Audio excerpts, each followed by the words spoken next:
En nuestro espacio de hoy tenemos el privilegio de hablar con Marian López Fernández Cao. ¿Cao? Sí. Y nos va a contar un curso que se está haciendo sobre las cuestiones de género en Europa. ¿Una revolución inacabada?, se preguntan ellos. Tienen la suerte de poder hacer un curso de verano con el auspicio de diferentes universidades europeas, tan importantes como Oxford, Bolonia, París, si no me equivoco, y también muy importante Europa EUM, se llama así. Pues queremos que nos cuentes cuáles son las primicias que estáis hablando, generando de debate en este curso, que además está compuesto por alumnos que van a leer sus tesis en breve, es decir, que son los futuros ministros o van a ser personas que tienen una inscripción social y un valor de emprender y una intelectualidad que ya nos gustaría a muchos. ¿Cómo se hacen estos cursos y en este momento sobre qué estáis hablando? ¿Cuáles son las novedades de esta novedad dentro de los cursos de verano de San Lorenzo del Escorial? Hola, buenas tardes. Pues nada, muchas gracias por darnos voz y la oportunidad de contaros un poco cómo está yendo el curso. Lo primero, y en relación a la estructura, es un curso que está dentro de los cursos de verano de la Universidad Complutense, aquí en San Lorenzo del Escorial, pero tiene la peculiaridad que es un curso que pertenece a la red Europaeum. Europaeum es un consorcio, digamos, de las mejores universidades europeas, entre las cuales está nuestra universidad, la Universidad Complutense, pero también, como tú decías, pues la Universidad de la Sorbona, la Universidad de Oxford, que de hecho es quien lidera el consorcio Europaeum, la Universidad de Leiden, Bolonia, Praga, Ginebra, Helsinki, Cracovia, etcétera. Es decir, un consorcio es como un conjunto de universidades. Sí, y que digamos que tiene un objetivo común, que es trabajar tanto en programas conjuntos de máster, de doctorado, de proyectos de investigación y también en seminarios y cursos. Entonces, todos los años Europaeum, con estas 10 universidades, que como has visto son de las mejores universidades de Europa, hacen un curso de verano, y este año fue la Universidad Complutense la que se ofreció a hospedarlo, por decirlo de alguna manera, y unirlo a los cursos de verano que se hacen en el Escorial y que gozan, como sabemos, de gran prestigio y larga tradición. Entonces nos parecía que era una unión perfecta y de hecho está siendo una experiencia muy interesante. Tiene un formato un poquito distinto, se da solo en inglés, precisamente porque el alumnado que viene es un alumnado que viene preseleccionado por cada una de las universidades que componen el consorcio.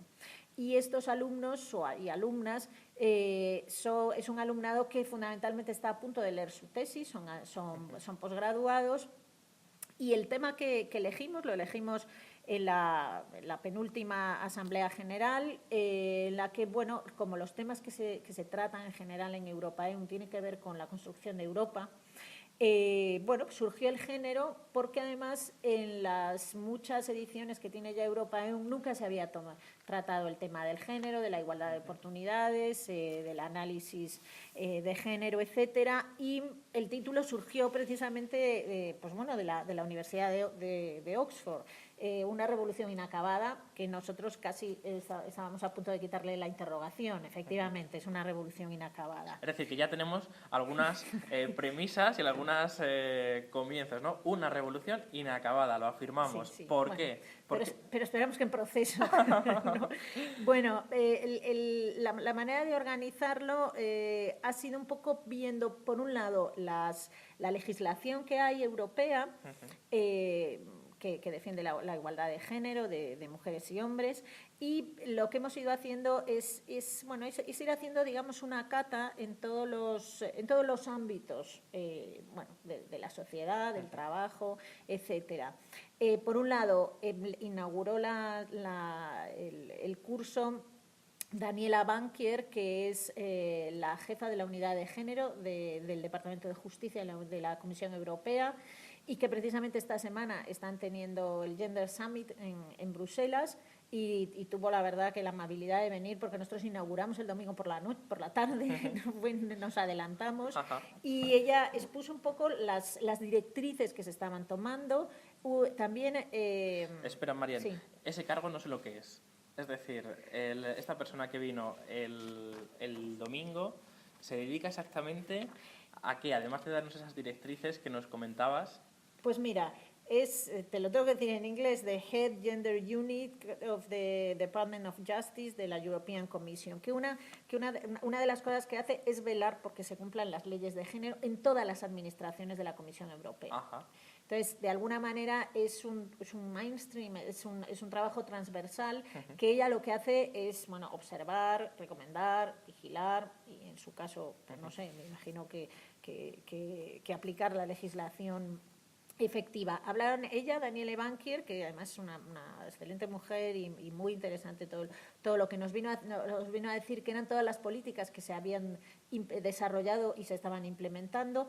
Y también habló Irene Riobó, que es una de las personas que está trabajando en el Instituto de Género Europeo, que está en Vilnius, y que son las que han elaborado todos los índices de género para evaluar las políticas de los distintos países europeos. Y bueno, de alguna forma, las dos, desde distintos puntos de vista dentro de la Comisión Europea, lo que nos señalaron fue más o menos un panorama general de cómo cómo estábamos todos los países europeos en relación a la igualdad, y estamos bastante bajos. O sea, si mal no recuerdo, el índice que nos daba Irene Riobó, responsable de la unidad de género, era que si el 100% es que hombres y mujeres estamos igual en distintos aspectos, que a partir de diferentes variables que ya fue estudiando, que ya han analizado, que puede ser trabajo, salud,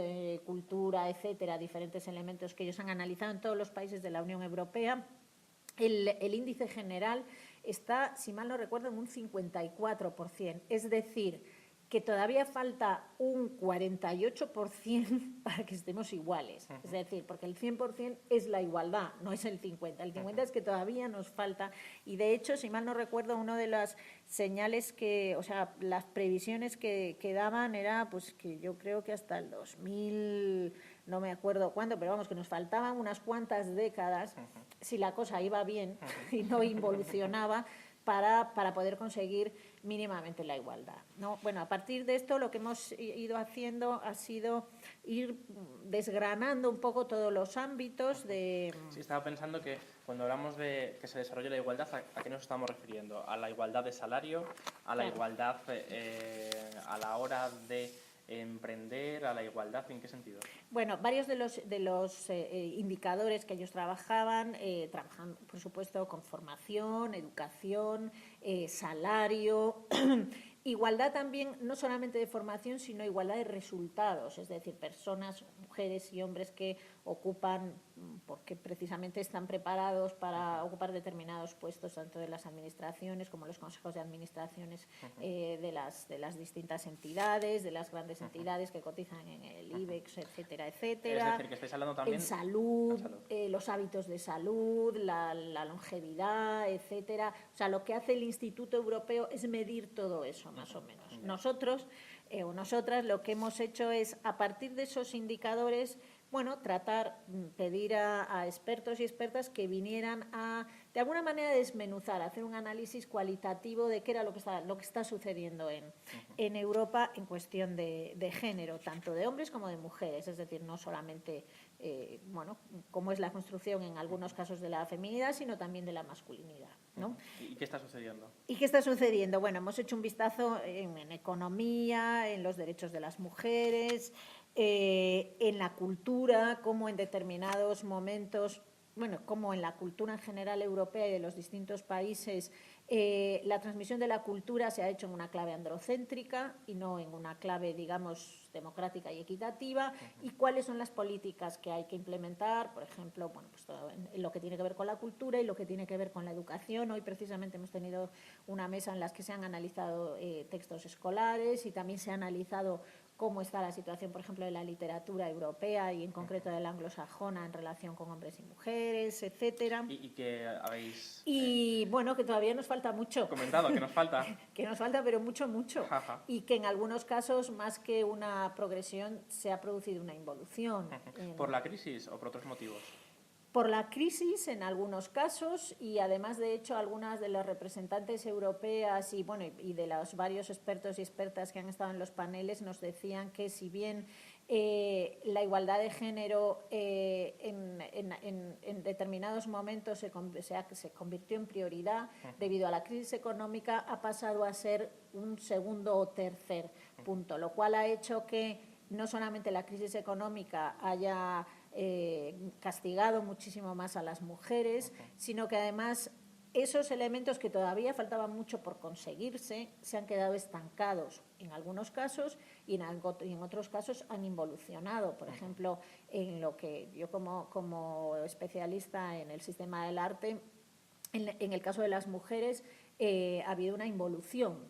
¿No? ¿Por qué? Pues porque, bueno, habría que buscar las complejas causas que hacen eso, ¿no? Pero muchas veces ante una crisis uno vuelve a los valores seguros y parece que las mujeres no somos valores seguros, ¿no? Son los valores más tradicionales, etcétera. Entonces, en vez de apostar por la democracia, bueno, pues se apuesta por algunas cosas que tienen que ver menos con la democracia, ¿no? Es decir, que estamos hablando un poco del techo de cristal anteriormente, de eso que impide, ¿no?, que se llegue a puestos de poder, a puestos de liderazgo dentro de todas las administraciones y diferentes puestos dentro de un Estado. Y también ahora, cuando hablabas, me recordaba, no sé cómo lo llamas, si es suelo pegajoso. Sí, suelo pegajoso o techo de cristal. A mí me gusta más suelo pegajoso.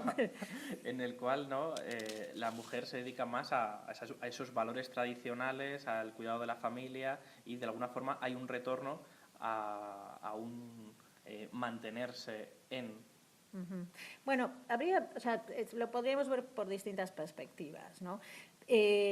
Por un lado, en formación se ha avanzado mucho. Sí que es cierto que probablemente no hay una educación coeducativa, pero en cualquier caso, que eso sería otro tema. ¿Coeducativo qué es? Coeducativo es en el que se introduzcan elementos que tengan el protagonismo, por ejemplo, de las mujeres en la historia, en las matemáticas. Hemos tenido una estupenda charla de las mujeres en la ciencia, que tampoco aparecen. Entonces, de alguna manera, la educación que reciben niños y niñas hace especial hincapié en los logros de los hombres. Y eso, de alguna manera, crea una sensación en los niños de necesariedad y en las niñas, pues, de precariedad, lo cual yo creo que es una educación bastante poco democrática. O sea, el pensar que a nuestras niñas les estamos dando la sensación de que podrían existir como si no, y a los niños la ilusión de que ellos son absolutamente necesarios en la vida, o sea, las dos cosas, creo que habría que trabajarlas. Pero independientemente de que esa educación no es coeducativa, no es igualitaria en ese sentido, democrática, las mujeres están consiguiendo en general, que eso fue una de las mesas que también hemos tenido ayer, están consiguiendo, no solamente salen más licenciadas o más graduadas en este caso y con más másteres que los hombres, sino que en general sacan mejores notas.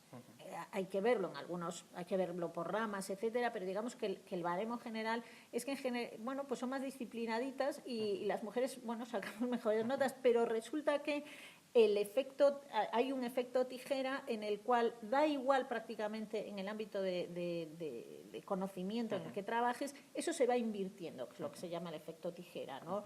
Los pocos hombres o los menores hombres que terminan van ascendiendo en la escala laboral y social, y las mujeres, digamos, que van descendiendo, o sea, cada vez son menos las que los...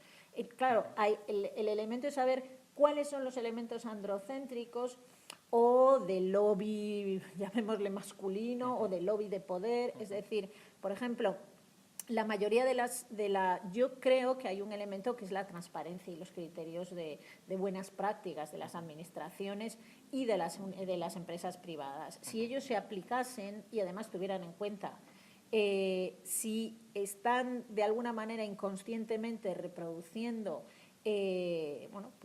conductas, digamos, un poco reprobables desde el punto de vista de la igualdad, probablemente las corregirían, ¿no? Pero El caso es que cuando las oposiciones son oposiciones, digamos, sin nombre, hay un estudio de una universidad americana en la que se presentan, me parece que es John y Jennifer, con el mismo currículum y de repente, y entonces el resultado es que John no solamente consigue más trabajo en empresas, sino que además le pagan más.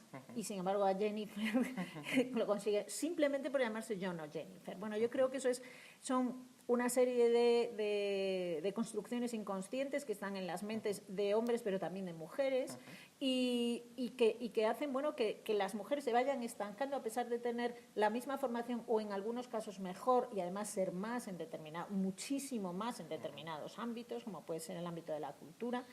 Y sin embargo, haya un filtro inconsciente que hace que las mujeres, que era lo que estaba diciendo, cuando hay oposiciones públicas o trabajos públicos, espérate que lo repito, cuando hay oposiciones públicas donde los criterios son muy claros y en muchos casos no aparece el nombre, las mujeres entran pues como en el campo de la judicatura o en el campo de los conservadores de museos, etcétera, etcétera. Con lo cual, fíjate, en el ámbito de la cultura es casi el 85% las mujeres que ocupan todo el campo, digamos, de responsabilidad y trabajo de los centros culturales, y sin embargo, cuando llegan a la dirección, que son puestos que no tienen que ver tanto con una oposición, sino con una designación política o una designación digital, digamos, a dedo, hay muchísimos menos, ¿no? Entonces, eso, o una de las conclusiones que sacamos es que efectivamente, o sea, en el ámbito laboral,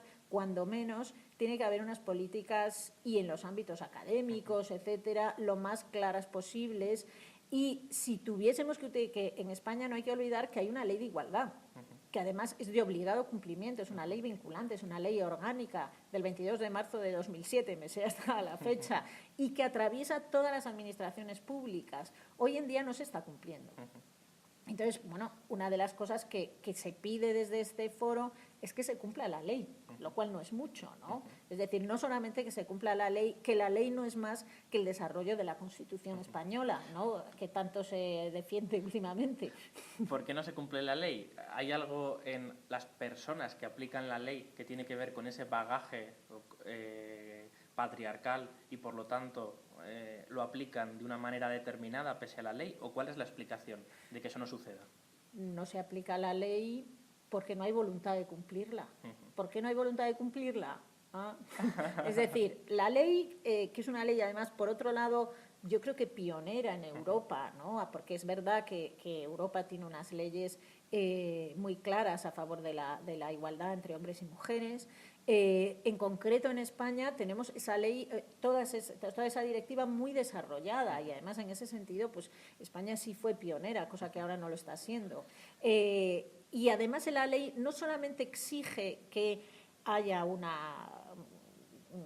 cumplimiento de la igualdad, sino que en el caso, en aquellas administraciones en las que no lo haya, la administración tiene que hacer medidas positivas, es decir, acciones positivas que hagan, de alguna forma, apoyar a los grupos de mujeres que por determinadas cosas, o a los hombres al revés, ¿no?, que por determinadas situaciones históricas han estado, bueno, con determinados problemas más allá de su capacidad o más allá de la capacidad que tienen o la experiencia que tienen o el conocimiento que tienen dentro de determinados ámbitos. Claro. Pero esas medidas no se están aplicando. Estaba pensando que cuando uno aplica desde su persona, ha mamado, ¿no?, películas, ha mamado literatura, es decir, todo eso después forma parte de su decir, de su hacer, y sin darnos cuenta. El otro día me decía un amigo guionista que existe un test que se llama el test de Bechdel. Bechdel, sí. En el cual, sí.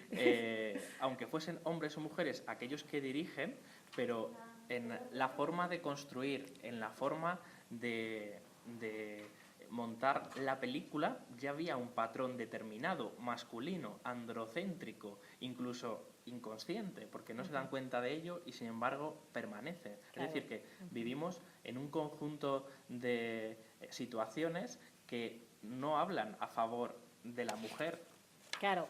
Por ejemplo, ayer tuvimos una estupendísima mesa sobre medios de comunicación en la que habló Asun Bernárdez, y ella habló de los últimos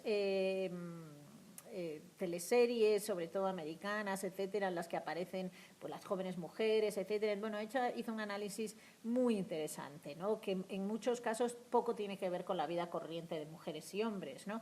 Y por la tarde tuvimos la verdad que la suerte de contar, por ejemplo, con Yolanda Domínguez, que es una artista visual y que ha hecho unas acciones estupendas, y una de ellas, que tiene que ver con eso, tiene una acción que se llama Poses, en la que ella, después de haber visto las poses que le obligan o que se inventa no sé quién en las modelos, que son unas poses absolutamente retorcidas, absurdas, etcétera, le pide a la gente normal y corriente como tú y como yo que reproduzca esas poses en la calle. Bueno, y de hecho nosotros y el grupo reprodujo una de esas absurdas poses para que nos demos cuenta de cómo los medios de comunicación, que lo que hacen fundamentalmente los medios de comunicación es reproducir, digamos, los estereotipos y las lastres de la sociedad. A veces es verdad que innovan algo, ¿no? Pero en general, claro, es lo que tú dices, o sea, estudiamos en unos libros en las que no nos señalan modelos, nos señalan como mucho modelos masculinos, pero no nos señalan modelos femeninos, nos señalan modelos competitivos en vez de modelos cooperativos, es decir, va mucho más allá, nos señalan modelos occidentales frente a modelos no occidentales. Hoy justamente hemos estado hablando de los distintos feminismos en las distintas religiones y venía una representante del feminismo islámico, etcétera. O sea, es decir, por ejemplo, que los fundamentalismos poco tienen que ver con la religión en muchos casos, ¿no? Bueno, en cualquier caso, pero como tú dices, cuando tú llegas a tu puesto de trabajo vienes con unos constructos que son educativos, culturales, sociales e ideológicos que hacen que inconscientemente pues no se te ocurra pensar en un personaje, pues para la película que tú comentabas, en un personaje femenino, si no reproduce los mismos esquemas tradicionales, etcétera, cosa que las mujeres ahora no ocupamos. Y, por ejemplo, en relación al cuidado, que tú también lo señalabas, del cuidado se ha estado hablando porque, vamos a ver, el cuidado es necesario en la sociedad. Y, de hecho, María Ángeles de Durán, una socióloga estupenda, ella acuña el término del presupuesto oculto del Estado. ¿Cuál es el presupuesto oculto del Estado? El que se hace gratis. ¿Y quiénes lo hacen? Las mujeres, en su mayoría. Es decir, ¿quién cuidaba a los niños antes? Y entonces tuvimos que inventar las guarderías. ¿Quién cuida a la gente mayor? Y cuida a sus padres y a sus suegros, y a sus tíos y a sus tíos abuelos, etcétera. Y ese cuidado, cuando las mujeres, de alguna manera, acceden al ámbito laboral, tienen la doble jornada. Y los hombres, que son sus padres y también son sus hijos y que cuidan estupendamente y pueden cuidar estupendamente, no están tomando ese rol. Entonces, hay un problema del cuidado que tiene que asumir la sociedad en general. O sea, nosotros somos responsables o nosotras somos responsables de nuestros hijos y de nuestros padres. Y el Estado tiene que asumir, si ese presupuesto oculto deja de ser ocupado por las personas que trabajaban gratis, tendrá que hacer algo. Probablemente primero una revolución ética, pero también una revolución económica o un cambio económico, ¿no? Que haga que hombres y mujeres tengan no solamente el derecho y el deber de cuidar a sus hijos y a sus padres. Y eso es algo que tiene que ver con todos. Qué interesante, Marian. Vamos a tener que ir despidiendo, pero no sin antes leer un tuit que esta mañana nos escribían y nos decían lo siguiente. Habla sobre la mujer y la política. Y hablaban sobre Merkel. Y decían, por fin, una mujer lidera un país. Sin embargo, parecería que lo femenino en ella está reprimido, está dejado un poco a la deriva. ¿Cómo lo piensa usted? Pero vamos a ver, o sea, todos tenemos una parte. Bueno, primero habría que definir qué es eso de femenino. A ver, y sobre qué presupuestos hablan de lo femenino.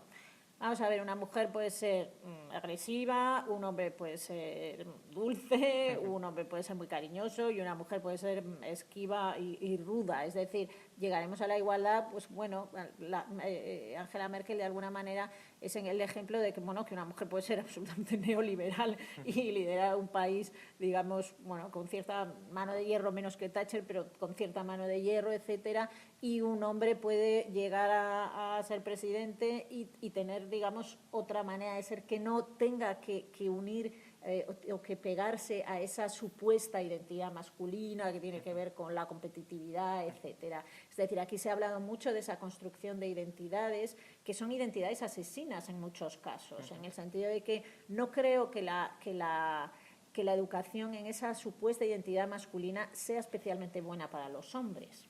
Es decir, si la identidad femenina ha hecho mucho daño a mujeres y hombres, la identidad masculina ha hecho mucho daño también a los hombres. Es decir, hay que deconstruir eso y tratar de trabajar en unas identidades que nunca pueden ser independientes, como dice la antropóloga Almudena Hernando, porque nos necesitamos unos a otros, porque las identidades tienen que ser relacionales, tienen que ser cooperativas, porque estamos construyendo, digamos, un futuro común en las que nos necesitamos, pero desde luego no hay... son construcciones que tenemos que empezar a cambiar. Nos quedamos con eso. Muchísimas gracias por estar con nosotros en este espacio dedicado al crecimiento y al saber y al estudiar qué es lo que está sucediendo con nosotros. Nos ha venido muy bien para argumentarnos y poder ver una perspectiva aquí en los cursos de verano de San Lorenzo del Escorial. Marian López Fernández Cao, gracias de nuevo y estaremos en contacto para que nos sigáis poniendo al día sobre cuáles son las novedades y las noticias. Nada, gracias a vosotros. Muchas gracias. Hasta la próxima. Hasta luego.